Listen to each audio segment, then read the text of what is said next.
does the phrase "from the river to the sea" fall into that category, would Well, you let's say? back up first and start with the example that was so prominent in the hearing with the three uh, college presidents, Hmm.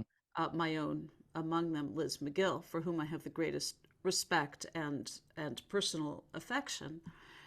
But I think that the answer that those three college presidents gave to Representative Stefanik's question, which is, would a call for Jewish genocide be permissible on your campus, or would it violate free speech codes?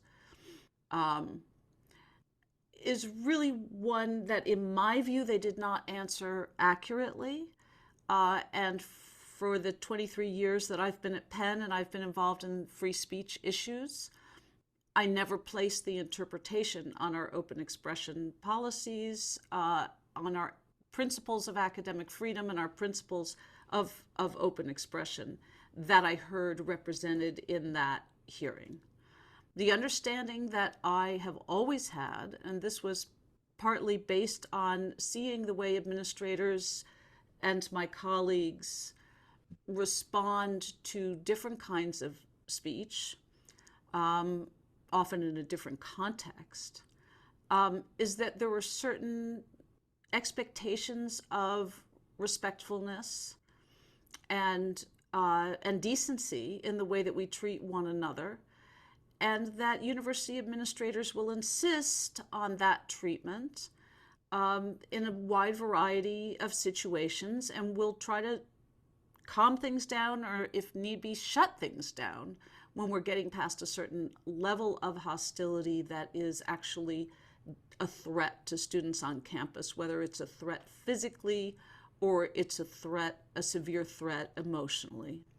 I would. And I Hmm. believe that No, the continue. the question about Jewish genocide is one such case. That's a very clear case in which the answer of those college presidents should have been, in my view, calls for Jewish genocide would violate Title VI. We have a duty to interpret our open expression guidelines through the lens of Title VI. And in cases in which students or others are actually calling for violence against other students on campus, that's the point at which we need to take action as administrators, and we need to shut things down. So now your question is about a step removed from that.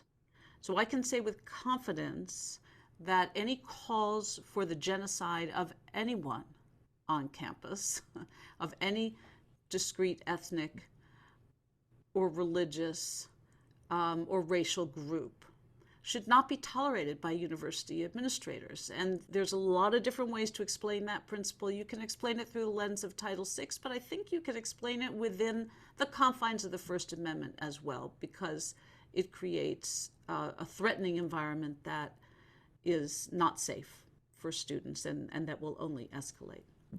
Now the problem arises in gray area cases where we have something that may be equivalent to a call for genocide as interpreted, and I think very often as intended. So you ask about the slogan "from the river to the sea," which is widely intended, I believe, whether people fully understand what they're calling for or not, as a call to eliminate the state of Israel and the 7 million Jews that live there.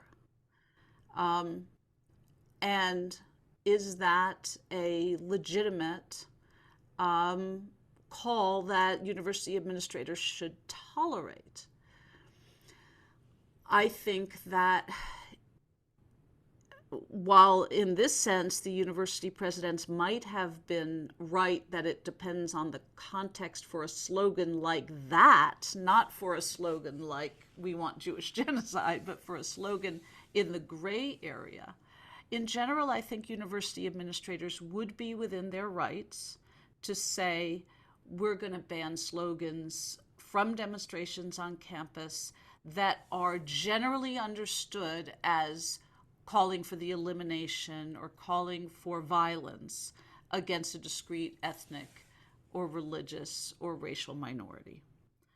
And we could give lots of examples from other races, other ethnicities, that I think would be the equivalent as well.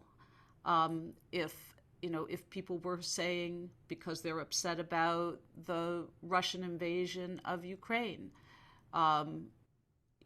eliminate Russia and all the Russians in it, kill all the Russians, right? I think no one should tolerate that either. It's not just because it's Jewish students, and the same would go for Black students. We have a duty to protect those students and not allow other students to call for violence, even in a coded way, against them. So I think a couple things there. These speak in generalities, generally speaking, like it's generally understood. But that doesn't essentially mean that or necessarily mean that the people making these arguments is that what they want. If someone wants from the river to the sea, that could also mean a number of other things going back, or could be Palestinian. And not to say that I subscribe to these views, but could mean, say, Palestinian liberation. It could mean a whole number of things that do not include what you mentioned, which is the genocide of Jews. And that is up to one's interpretation. And just to give kind of some reference to this, the Likud party back in the 1977 had in their own election manifesto something that quoted a phrase from the river to the sea. And I mean, I could say the quote, I could quote it, but it's pretty similar. And that calls for two different things. It calls for two different things inherently. I also want to kind of get back to the private institution point, because there's a couple things with that. One, that Penn may be a private institution, but it's a public campus, and it also has a number of thoroughfares that are public property, such as Locust Walk, where a lot of these Locust Walk is yeah, public, but yes, Locust Walk. that's really it to my Mhm. knowledge. So I believe Locust, on Walnut, but let me continue, and Walnut I'll offer Street. you the opportunity to respond. But that's public property. And there's also a second point that I'd like to make with this, which is it stems back to the Supreme Court ruling of, I want to say, 1969, of Tinker versus Des Moines Community School Board, which ruled that someone's constitutional rights do not stop at the schoolhouse gate. So I think those are both fair points. I think what you're calling for, we may have the same end goal. And this is something that I think gets lost in these debates is we're talking about hateful rhetoric, no doubt about it. But and obviously both of us would not want that, but we may have two different means of getting there. And it's quite the issue. For example, I'm going to reference Skokie a couple times throughout this episode, and I'll just be clear and cut about it. And one of the things that they point out is the Orances, the ACLU, who defended the Nazis marching down in Skokie. They point out that the Orances that the town of Skokie wanted to use against, say, the Nazi protesters for not being able to march down, say, peacefully protest, whatever hateful calls it was, they used that against a Jewish war veteran memorial parade decades before. So you're speaking, like, I think we have like a same similar end goal, but I see you talk about pernicious effects and pernicious language. I see the pernicious effects of these good intended policies that could easily take place and that have taken place in the past. And that's what deeply concerns myself.